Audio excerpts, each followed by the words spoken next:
Hai semuanya, gimana kabar kalian? Semoga selalu dalam keadaan baik. Jadi welcome back teman-teman di Undergraduate Channel, dan ini adalah segmen analisa pagi, segmen dimana kita akan mengulas untuk update news dan juga pergerakan dari market, khususnya market Bitcoin. Teman-teman, kita akan mulai dulu dari kalender ekonomi ya. Hari ini videonya tanggal 12 Januari 2024. Kita mulai dulu dari kalender ekonomi. Hari ini itu ada beberapa sentimen teman-teman. Yang pertama ada data inflasi dari China, CPI dan juga PPI. Kemudian dari Inggris itu akan ada data soal manufacturing production. Dari Amerika Serikat itu masih akan rilis data inflasi juga, yaitu core PPI dan juga PPI untuk Amerika Serikat. Jadi itu beberapa sentimen yang mungkin memberikan impact terhadap market. Dan di perdagangan kemarin itu ada data dari CPI and core CPI dari Amerika Serikat. Hasilnya adalah di atas daripada ekspektasi pasar, yang berarti inflasi ada mengalami kenaikan baik dari month on month dan juga year on year, teman-teman.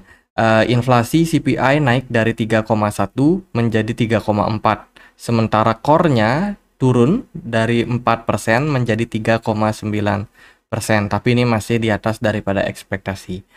Jadi dari rilis data ini menunjukkan memang inflasi sekarang sepertinya masih dalam posisi yang cukup kuat, teman-teman.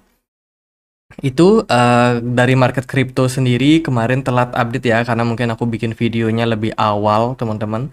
Jadi SEC secara resmi sudah meng-approve yang namanya Bitcoin Spot ETF. Dan ini terjadi tidak hanya di ARK Invest, tapi ternyata ada 11 produk lain yang juga mendapatkan approval. Jadi pada pemberitaan kemarin dari SEC sendiri melayangkan sebuah surat resmi bahwa dari SEC sendiri sudah melakukan persetujuan terhadap beberapa jumlah produk ETF ya, yang mana di sini ditulis ETP, teman-teman. Jadi ETF ini sudah di-approve setelah beberapa kali pengajuan revisi yang dilakukan oleh banyak perusahaan. Nah, teman-teman, tapi dari surat pernyataan SEC ini ada satu note yang aku mau kasih tahu ke teman-teman. Ya, itu di bagian penutup suratnya. Bentar nih, aku coba buat translate ya, teman-teman. Meskipun kami menyetujui pencatatan dan juga perdagangan saham spot Bitcoin ETF, kami tidak menyetujui atau mendukung Bitcoin. Investor harus tetap berhati-hati terhadap berbagai risiko yang terkait dengan Bitcoin, produk yang nilainya terkait dengan kripto.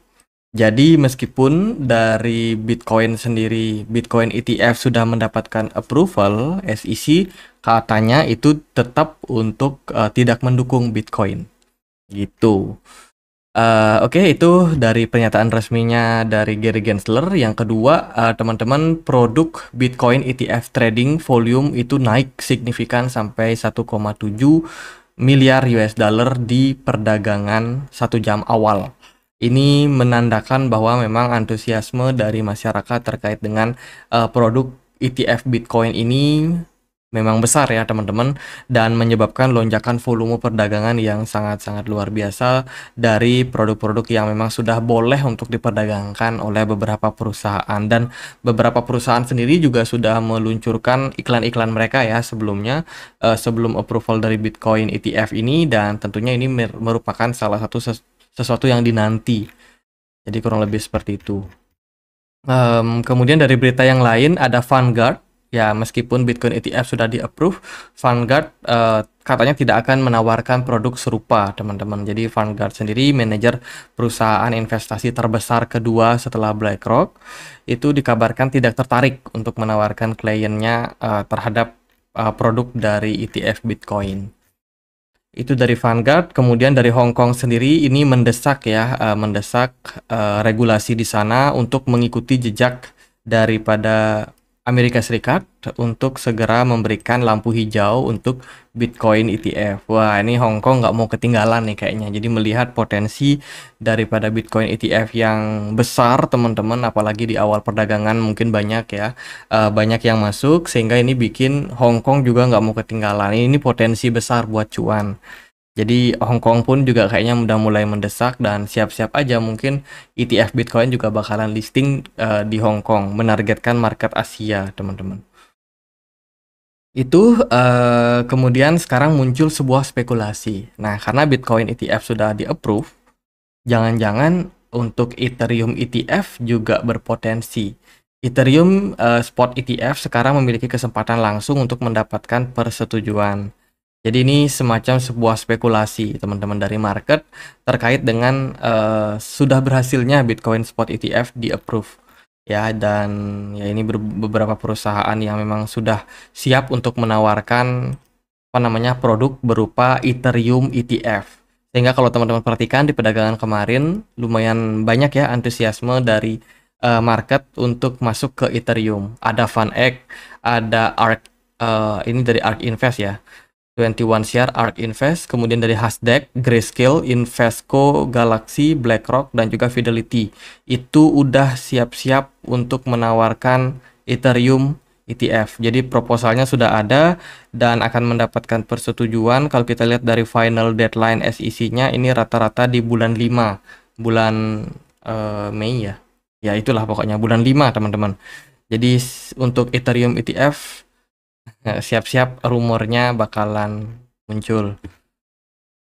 Itu kemudian ini dari layer GG kita ambil ya dari Twitter teman-teman. Aku bacain terjemahannya aja langsung. Jadi pemompaan Ethereum seringkali menandakan kita mendekati fase akhir dari siklus. Ini adalah pelajaran yang saya pelajari dari 2 pasar bullish terakhir. Namun ETF lebih kuat dibandingkan katalis apapun. Ini perilaku dari market. Jadi sekarang sedang terjadi rotasi, teman-teman. Rotasi USDT menjadi Ethereum. Jadi artinya adalah ada semacam shifting yang terjadi dari market kripto yang sebelumnya berfokus pada Bitcoin itu pindah ke Ethereum pelan-pelan. Dan kalau kita lihat sendiri dari chart, sebenarnya BTC dominan sudah menunjukkan tren penurunan sejak 2 hari perdagangan terakhir. Jadi Ethereum ETF, Bitcoin dominance ini sudah mengalami anjlok ya, yang menandakan memang ada shifting, ada perpindahan aliran dana dari yang sebelumnya berfokus pada Bitcoin ke altcoin. Gitu teman-teman. Jadi kalau kita lihat dari analis dari Layer GG melihat bahwa sejauh ini Ethereum dinilai masih terlalu rendah dan tentunya BlackRock, Fidelity, FunEgg itu menjadi penjual yang hebat. Kemudian poin keduanya adalah oleh karena itu mengharapkan top lokal pada saat ini adalah hal yang bodoh. Saya tidak berencana untuk mengosongkan kantong sebelum hype mereda. Nomor 3, indikator utama yang harus diperhatikan adalah aliran dana masuk dan juga keluar dari ETF Bitcoin selama minggu pertama. Dengan data yang diperbarui setiap pagi, hype dari Ethereum dapat diantisipasi antara level 2.900 sampai 3.200. Jadi pada intinya adalah saat ini layer GG itu melihat bahwa memang ada shifting yang terjadi dari Bitcoin ke Ethereum dan keluar dengan market dengan posisi market yang seperti sekarang itu bukan tindakan yang bagus teman-teman, melainkan kita harus menunggu sampai hype-nya mereda. Jadi dia sih melihat ini adalah fase-fase akhir daripada semacam kenaikan. Apakah benar begitu? Ya kita lihat aja gimana kondisi dari market untuk kedepannya. Itu kemudian ada Circle yang berencana untuk melakukan ekspansi ke market saham atau melisting untuk perdagangan aset saham mereka di bursa teman-teman. Jadi Circle ini perusahaan yang meluncurkan USDC ya teman-teman, itu siap untuk melakukan initial public offering di bursa saham Amerika Serikat. Ini adalah old season indicator teman-teman. Saat ini kita masih berada di poin 67 yang menunjukkan memang kondisi saat ini belum mencapai old season, tapi ini sudah mendekati. Sudah mendekati old season, dia membutuhkan poin 75 untuk masuk ke old season dan tentunya di fase-fase tersebut akan banyak koin kripto yang bakalan bullish. Teman-teman, ini merupakan suatu sentimen yang dinanti-nanti oleh banyak trader. Kemudian dari Fear and Greed Index melihat posisi Bitcoin saat ini masih dalam posisi extreme greed. yang menunjukkan adalah posisi sekarang market masih cukup antusias untuk melakukan akumulasi, teman-teman. Hati-hati sama yang namanya extreme greed. Kemudian ini kita ambil dari tweetnya Sentiment yang memperlihatkan ada beberapa tren yang sedang naik, khususnya dari sosial media. Ada beberapa kripto yang di sini dituding mengalami tren kenaikan yang lumayan signifikan dari kata pencarian di sosial media. Yang pertama ada Ethereum, AVAX, Matic, Ethereum Classic, ARB, MNT, SEI, terus juga ada AAV, Hex sama SNX. Itu mengalami lonjakan yang signifikan dari hype-nya di sosial media, dan tentunya ditunjang juga sama peningkatan harga dari beberapa kripto tersebut. Lalu gimana nih untuk pergerakan dari market? Teman-teman, di perdagangan kemarin Bitcoin lumayan volatile. Saya pribadi nggak nyangka kalau Bitcoin bakalan mengalami lonjakan yang signifikan sampai ke level 48.000 ya. Jadi kenaikan Bitcoin sempat spike naik, tapi ternyata seller itu masih cukup kuat terhadap Bitcoin. Nggak berlangsung lama, pergerakan Bitcoin balik lagi turun ke 46.500. Jadi kurang lebih pergerakan Bitcoin di video kemarin kan juga di harga yang sama, di sekitar 46.000. Dan sekarang juga balik lagi ke harga tersebut. Tapi yang saya gagal untuk antisipasi kemarin yaitu shifting yang terjadi pada market. Ternyata marketnya justru berpindah dari yang semula itu mendominasi adalah Bitcoin. BTC Dominance kemarin setelah berita approval dari Bitcoin justru malah mengalami anjlok ya, BTC Dominance-nya turun sehingga banyak altcoin yang mendapatkan momentum. Salah satunya ada Ethereum yang kemarin melesat lumayan signifikan, teman-teman, puluhan persen ya, belasan persen gitu. Kemudian juga ada GRT yang lumayan naik signifikan setelah penurunan yang cukup dalam, dan juga banyak koin lainnya. Ethereum Classic kemarin juga lumayan naik signifikan, teman-teman. Tapi yang nggak terlalu naik itu ENJ biasa aja. INJ, sorry ya, INJ. Celestia juga nggak terlalu gimana-gimana di perdagangan kemarin, tapi rata-rata yang running di blockchain Ethereum momentumnya baik banget. Salah satunya Matic juga kemarin mengalami kenaikan lumayan signifikan. Jadi untuk posisi sekarang, saya melihat posisi Bitcoin ini masih bagus, teman-teman. Dari volume perdagangan sebenarnya kemarin meningkat, tapi dari smart money saya perhatikan dari Ethereum ini tidak terlalu signifikan impact daripada approval dari Bitcoin. Ya, memang volumenya sempat naik, tapi secara smart money belum. Yang justru naik yaitu Ethereum. Ethereum smart money-nya lumayan signifikan di perdagangan kemarin. Ya, ini berarti memang ada perubahan daripada siklus market yang sebelumnya itu berfokus pada Bitcoin, sekarang udah mulai pindah ke altcoin. Aku ajak teman-teman untuk melihat altcoin season path ya. Kalau kita perhatikan sih sekarang berarti ada aliran dana yang masuk dari Bitcoin ke Ethereum. Berarti kita lagi-lagi masuk ke fase kedua, teman-teman. Setelah itu kita harapkan kita bisa masuk ke fase large cap ya. Dan setelah itu baru alt season. Apakah ini bisa terrealisasi lagi? Karena kalau aku perhatikan dari siklus sebelumnya, kita sempat loh ada shifting dari Bitcoin ke Ethereum. Tapi setelah itu ternyata BTC dominance-nya justru menguat lagi, sehingga balik lagi ke fase 1. Jadi sekarang kita ancang-ancang nih, teman-teman udah mulai masuk ke fase kedua. Jadi siap-siap aja kalau seandainya ya Ethereum lebih mendominasi daripada Bitcoin, itu menunjukkan siklus kita sudah masuk ke fase kedua. Harapannya kita nggak balik lagi ke fase pertama, melainkan lanjut ke fase kedua di mana large cap itu akan mendapatkan momentum juga untuk fase-fase sekarang. Apalagi tadi ada spekulasi terkait dengan Ethereum spot ETF ya. Jadi ada ETF Ethereum yang bakalan dicoba, teman-teman.